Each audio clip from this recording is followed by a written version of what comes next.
Hey guys, this is Jimmy here from Gallatin River Guides.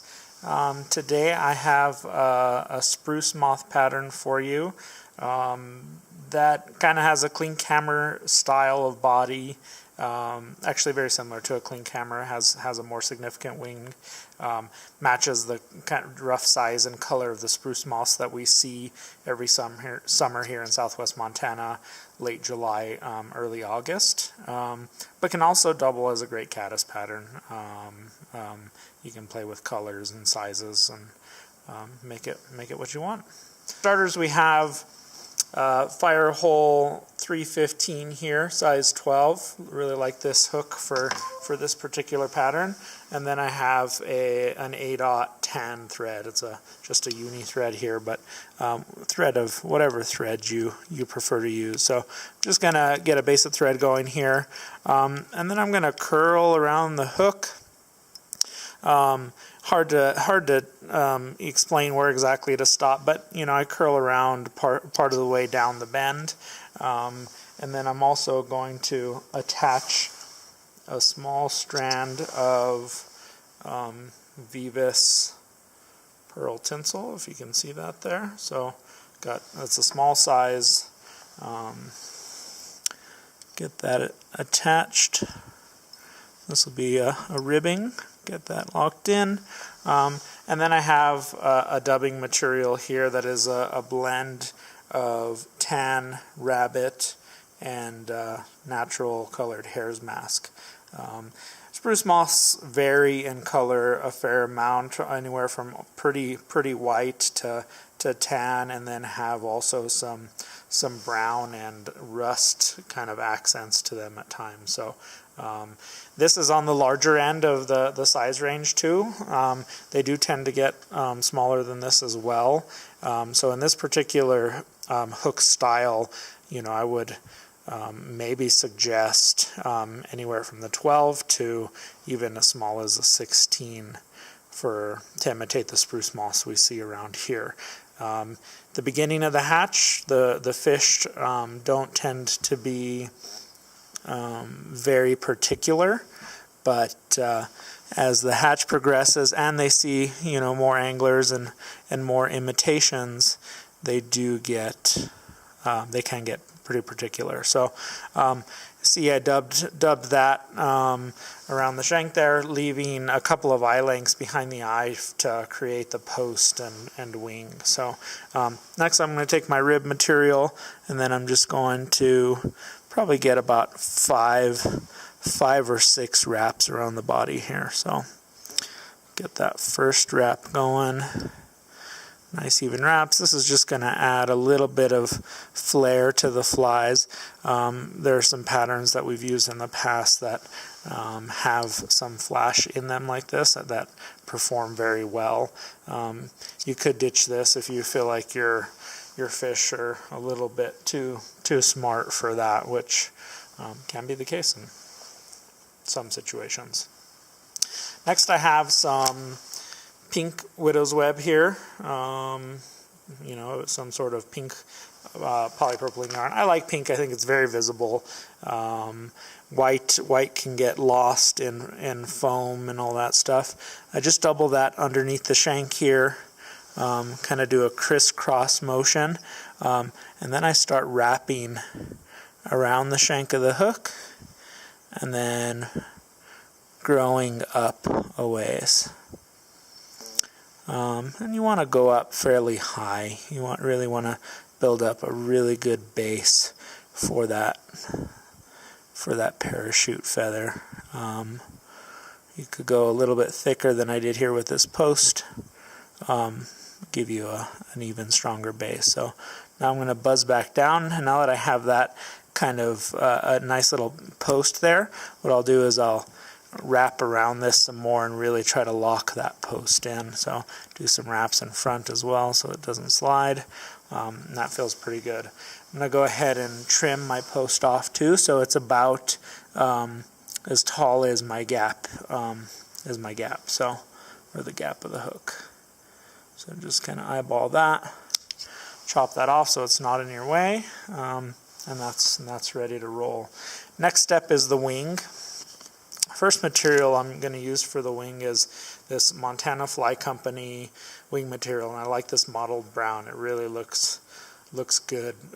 Good color combo for the spruce moth we see around here. And I've already kind of pre-cut a wing. I'll try to show you that here. You can play with that, you know, the length and the cut you make. But notice I also have a little bit of a V cut into that end where the tie-in point. That's so it can kind of surround itself around the post a little bit. It really helps with the tie-in. So what I'll do is I'll cup this in my left hand, and I'm going to set that V in there to surround that post, and then I'm going to lock that in with a few wraps. And then I can flatten this out, and then I'll just tilt my vise sideways a little bit so you can see how that sat. So like that for sure. Make sure this is staying in focus there. Next I have some CDC natural tan color here, and I'm actually going to get two nice feathers. I'm going to stack them right on top of each other. I'll show you that. I have those two feathers stacked, and I'm going to sit those on top of the wing.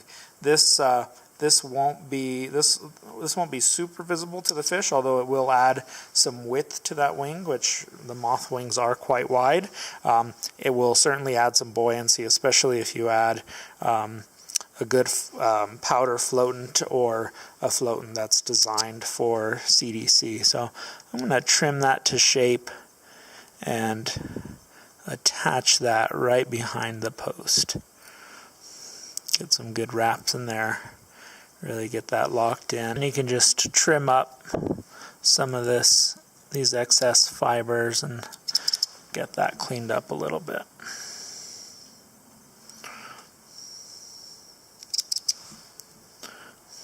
Tie those butts down a little bit better. Make sure that wing doesn't get trapped down too much. There we go. I like my thread to end up behind the post for the next step, which is tying in our hackle. I really like this bar ginger. You can certainly get away with a lot of different colors, but bar ginger are my favorites for this pattern. A cream color would be great. Brown would work, but is getting a little bit dark for this, and you know, I guess grizzly would work too, just because it's lighter and mottled. Colors don't match as well, but the general look of the fly, I think, stays intact with the grizzly feather. Or Adam style grizzly and brown will work well too. So I tied that on to the side of the post, wrapped all the way up the post, and then came back down with my thread and locked that in to the post. We're gonna wrap that here shortly, but now we're gonna grab a little bit more of our dubbing and create a thorax.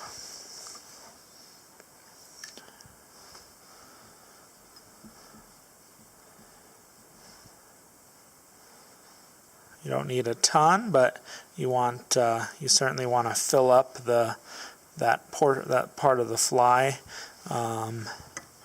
and cover your thread wrap. So there's a little gap in here that often gets missed. Just make sure to kind of get that covered, and then get your thread to stop right in front of the thorax there.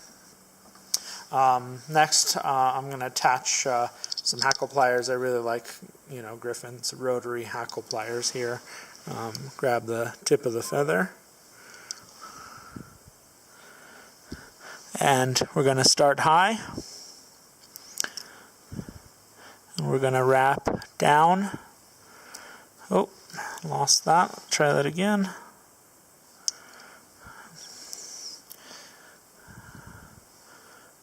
One, 2, 3, 4, 5. It looks like we get 6 full wraps in there. And how I like to tie this off is, I'm going to tilt this a little more sideways, sorry, so you can get a better view of that. And I'm going to get my thread, and I'm going to actually go underneath the hackle, but wrapping on the post.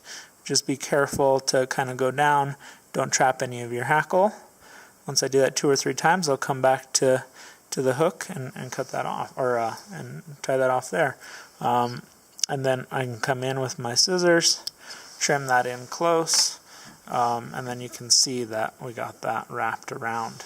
And to tie that off, I'll get my whip finisher. Half hitch tool works great too, but I'll get my whip finisher in place, get my left hand up above the vise, and then with my left thumb and index finger, I'm going to pull back my hackle, and then I can spin my whip finisher without trapping anything, and then pop it off, and then I can let everything go with my left hand, and then pull everything down. So that's locked in place.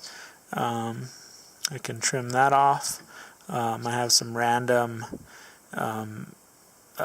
guard hairs from the hare's mask popping down, as well as some CDC.